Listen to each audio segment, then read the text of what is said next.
Bueno, lo primero en la mañana darle la bienvenida a Teresita Capurro, bienvenida. Muchas gracias. Muchas gracias por aceptar esta invitación y a Néstor Pereira. Gracias. Muchas gracias por aceptar estar estos minutos aquí con nosotros, en donde de alguna manera vamos a tratar también de evacuar un montón de consultas que la gente nos ha hecho llegar. A partir, y ya les digo lo primero, Teresita, de que, por ejemplo, ayer nosotros grabábamos la promoción que tenía que ver con el contenido que iba a tener el programa en el día de hoy y hablábamos de un 50% de escolares con dificultades a la hora de leer y de escribir, nada más y nada menos. Y que ello además repercutía luego en un desempeño con también dificultades, fundamentalmente en enseñanza secundaria. ¿Es así? Sí, no sé si es exactamente el porcentaje, pero yo creo que todos los que prestamos atención más allá del lugar que ocupemos, la sociedad en su conjunto sabe que estamos asistiendo estamos en una parte de un proceso de transición y transformación en lo que hace a la educación pública en general, particularmente con el tema de la lectura y la escritura. Lógicamente que se han venido, tenemos instalado el problema, pero se está trabajando con éxito, porque esto hay que decirlo también, desde el año 2005 que se instaló la Comisión de Políticas Lingüísticas y que se hizo eso en la ANEP. Y después luego el Ministerio de Educación hizo el Plan Nacional de Lectura. Y cuando nosotros ingresamos con el consejero Pereira, y que acá me permito salirme del eje, el consejero Pereira y yo estamos desde el 2010, ya estamos pasados en nuestra fecha de periodo como se estipula, porque no se han hecho las elecciones docentes, y fuimos los que estuvimos en la creación junto con el doctor Seguane y la consejera Castro y el consejero Corvo, en la creación de las líneas estratégicas que impulsamos para aquel presupuesto, que es el impulso de la inclusión académica. Dentro de esa línea estratégica se creó uno de los programas que nos convoca, que es el ProLee, la escritura, ¿no?, en el español, español. Entonces, en ese sentido, esta comisión que vino trabajando ha hecho todo un trayecto que tiene que ver con material para nuestros chiquilines, material para los docentes y biblioteca solidaria. Todo esto que viene impulsado desde el 2011 ha cambiado el escenario en cuanto a la adquisición de la escritura, en primer lugar, porque todos sabemos que nuestros alumnos no ingresan con el mismo potencial o no pueden desarrollar ese potencial. Lógicamente que nosotros siempre, la sociedad, el hombre, la mujer, lo que hace es tender a cómo. Antes nos enseñaban de esta manera, leíamos, escribíamos. ¿Y hoy qué es lo que nos está pasando? Bueno, también antes nuestras mamás estaban en los hogares. Hoy asistimos a otro contexto de la sociedad, lo que hace que nuestros niños, y por situaciones socioculturales y económicas, estén desarraigados de la lectoescritura, por llamarlo de alguna manera. Entonces, con este proyecto, que ha sido de lo más exitoso, ¿cuál es la diferencia en cuanto a la propuesta en sí misma? Que los docentes, con la comisión académica de este proyecto, ha llamado a los docentes que tienen esos problemas, sobre todo en escuelas Aprender, y ellos mismos elaboran el material de interés para los niños. No es que viene un texto hecho y se le pone, no, es a partir de aquellos docentes que trabajan con esta franja de niños y jóvenes y proponen el material que nosotros les hemos traído y que es como empezar de cero en algunos aspectos. Y esto ha tenido un impacto, porque es verdad que quien no puede decodificar, comprender, no puede acercarse luego a las otras disciplinas. Claro. Teresita, de repente para Néstor también podemos ampliar la charla. Obviamente es difícil poder cuantificar estas situaciones porque en realidad es un tema de la calidad del aprendizaje, de la calidad educativa, pero En recientes pruebas de la UNESCO que se conocieron resultados, Uruguay fue colocado como uno de los países con mejor desempeño en el 75% de los casos. Había un 25% allí de escolares que mostraba dificultades y particularmente esta era una de ellas. Básicamente a partir de eso, ¿qué conclusiones sacan ustedes? ¿Dónde se debe apuntar y mejorar? Bueno, el problema que nosotros estamos enfrentando es que más allá del desempeño, el día que se produjo el encuentro de PROLE con otras instituciones en donde se presentaron estas publicaciones, yo señalaba que el problema está en el aprendizaje, porque nosotros tenemos un problema detrás de los números que tiene que ver con lo que se llama la dispersión de los resultados. No tenemos concentración de resultados. ¿Eso qué quiere decir? De que nosotros podemos tener un alto porcentaje de jóvenes o de niños que pueden tener un rendimiento que es aceptable, pero que de todas maneras es mayor las dificultades que presentan en relación a los que tienen buen desempeño, pero no solamente buen desempeño, sino también buenos logros de aprendizaje. No sé si soy claro. Entonces, la banda es demasiado ancha, claro, por decirlo así. Entonces, eso hace que muchas veces ponemos el acento en la repetición, pero hay problemas de fondo que se tienen que abordar. Es lo que decía recién Teresita, es decir, detectamos, no es un problema que lo estamos detectando hoy, se ha detectado desde el 2005 y se ha puesto sobre la mesa. En el 2010 dijimos, bien, hay que dar un paso más, hay que crear una comisión que comience a trabajar en estos temas con el objetivo de ir generando materiales en conjunto con los docentes. Hay una experiencia que creo que Teresita la puede explicar mucho mejor, que ha sido con el programa Tránsito, en donde este proyecto ha tenido una inserción en el territorio, cosa que hoy nos preocupa a todos. Cuando digo preocupa a todos, preocupa a la administración, pero también preocupa a todos los docentes del país, que nosotros tengamos estudiantes que salen de primaria y se nos caen en la educación media. Entonces, ¿está relacionado con el desarrollo del pensamiento lógico-matemático? Sí, porque tenemos datos que nos están diciendo que entran a la educación media sin la formalización.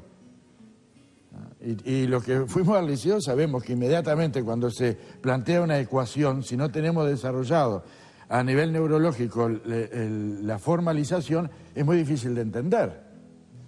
Cuando estamos hablando de la lectura, podemos encontrarnos con niños que mecánicamente puedan leer, pero el problema que tenemos es cómo a partir de la comprensión lectora puede aprender otras asignaturas. Y ahí es donde tenemos la mayor dificultad.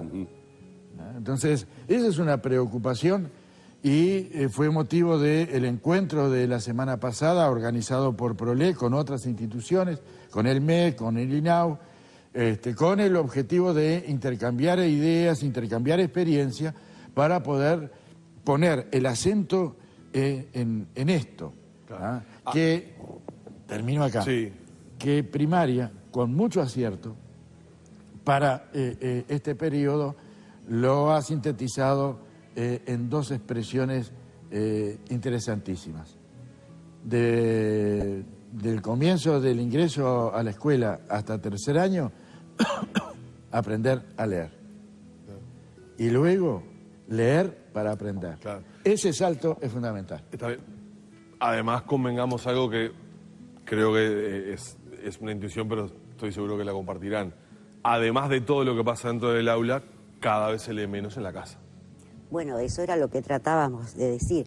Ahora, el tema depende, porque uno puede leer en la casa, sea en el soporte digital o en el soporte papel, ¿no? Porque con todo lo que ha ocurrido, este cambio...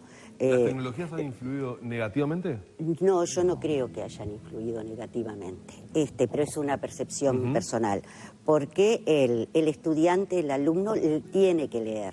Y si las pruebas de evaluación en línea, por ejemplo, que se hace, a partir del Codicen y los desconcentrados, se hacen por la XO. Acá el tema de la lectura tiene que ver con despertar el interés del muchacho. Ahora, una cosa es leer un cuento, pero para leer ese cuento, el chiquilín, ¿qué es lo que nosotros nos empezamos a apropiar cuando nacemos? La comunicación con el cuerpo, con la mamá, etcétera, etcétera. Y luego vienen las primeras expresiones, la oral, ¿no? Ahora, esa oralidad, esa fonética, llega a un momento que uno la tiene que ir traduciendo en un código.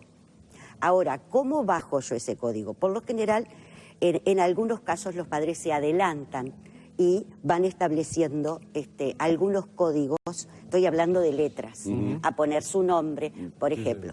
Todo eso luego lleva a algo muchísimo más complejo, pero muchísimo.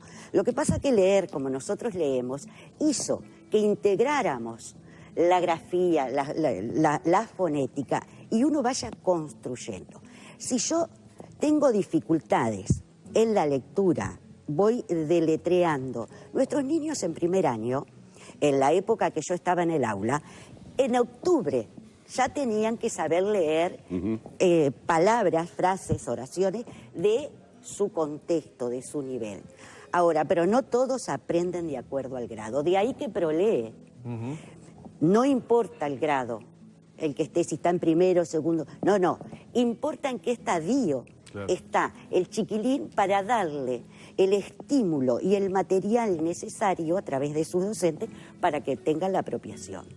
No es casualidad que los docentes de media, de ciclo básico, nos dicen cómo nos mandan chiquilines de primaria que no saben leer y escribir, ¿no? Sí, eso es un reiterado. Lo que pasa que la mirada del maestro, que es mucho más universalista por su propia formación, que no solamente atiende la lectura, la escritura, el razonamiento, atiende otras vías y propuestas que hacen a la formación ciudadana, por ejemplo, y descubrir el mundo, bueno, sí, van con algunas carencias. De ahí que, como mencionara el consejero Pereira, nosotros también desde el Codicen hemos implementado otro proyecto que se llama Tránsito entre Ciclos Educativos y que participó con Prolee, 2 proyectos centrales del Codicen, se juntan para hacer una producción y luego que eso sea elemento multiplicador y de trabajo, no solo para el docente, sino para que eso aterrice. Tenemos muchos mensajes, obviamente, con muchas opiniones. Quiero simplemente dar cuenta y acusar, recibo un poco de algunos de ellos. Blanquita Umpierres dice, los chiquilines leen menos, pero también los maestros no corrigen las faltas, no le hacen ver lo que está mal. Ella recuerda, dice, que sus hijos iban a la escuela y le hacían escribir varias veces la palabra mal escrita. Flor González habla de que las maestras ya no se molestan en enseñar bien como lo hacían las de antes, siempre esa contraposición sobre tiempo pasado y tiempo presente, dedicar tiempo a los niños para que puedan entender las cosas. Está bueno que nos escriban, que nos hagan llegar sus inquietudes. Tal vez a veces a nosotros como padres, cuando nuestros hijos nos vienen con algunas inquietudes que tienen que ver con lo que la maestra o el profesor enseñó, sí nos llama la atención determinado tipo de situaciones. Tienen un lenguaje hoy nuestros jóvenes, y hablo en este caso de aquellos que están en secundaria, también los de primaria, ¿no? Pero digo, muy asociado al tema de las redes sociales, a una escritura llena de faltas de ortografía, porque inclusive no hay tiempo para andar poniendo tildes y todas las puntuaciones y todas las cosas que tenemos, y esto se está haciendo cada vez más corriente. Es decir, vemos que nuestros hijos prefieren estar de repente durante minutos escribiendo cosas en un WhatsApp que llamando por teléfono al amigo para comunicarse, como si hubiera hasta una dificultad para expresarse verbalmente y lo hacen mejor. ¿Hasta qué punto estas nuevas formas de comunicación que tienen están haciendo que luego haya dificultades para agarrar un libro y ponerse a estudiar? Porque digo, no hay ningún atractivo en agarrar esto y poner hoja por hoja, cuando en realidad estoy acostumbrado, ya ni siquiera a la computadora, estoy acostumbrado al clic del celular. Y desvirtuando además incluso deformando las propias palabras por modismo, ¿no? Por modismo. En 300, en 300 escuelas, con el proyecto Prolee, el entusiasmo y lo que han puesto los docentes, la familia con las bibliotecas solidarias, es exactamente al contrario de lo que se produce con la nueva tecnología. Digo, porque vamos en el camino. Acá estamos dentro de una transición, de un proceso, y dar vuelta a una cultura, bueno, no es fácil. No, y más cuando es tan avasallante, como decía yo, por ejemplo, en el caso de los adolescentes. El docente tiene que luchar ¿no? contra eso.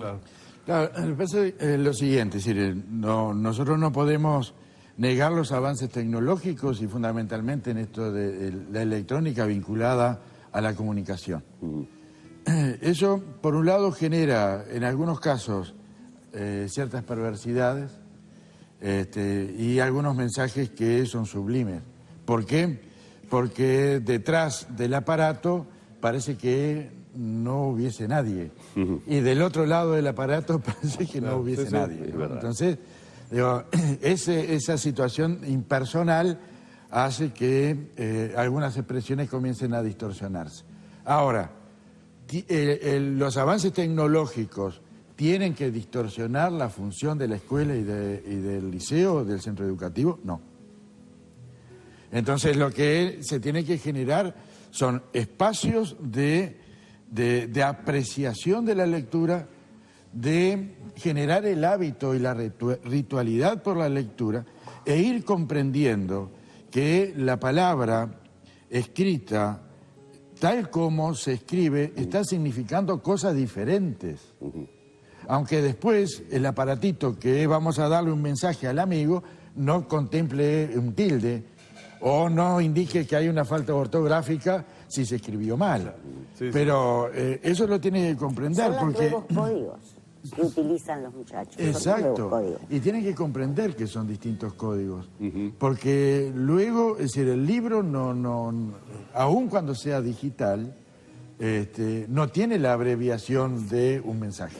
Omar, tenemos que cerrar. Yo quiero pedirles 30 segundos en el final por un tema que los técnicos en educación, cada vez algunos más técnicos en educación, están ingresando en esa hipótesis, en esa teoría que algunos países ya europeos están desarrollando, y es la eliminación de los deberes, de las tareas domiciliarias, de eliminarlos de lo que es la dinámica, incorporándolos a la clase. ¿Esto impulsado por técnicos o por padres que no quieren ayudar a sus hijos a hacer los deberes? No, le hago una pregunta personal que le estoy haciendo. Es una polémica instalada. Creo que Francia lo está aplicando. Es verdad. Creo que Francia lo está aplicando y algún otro país también en Europa.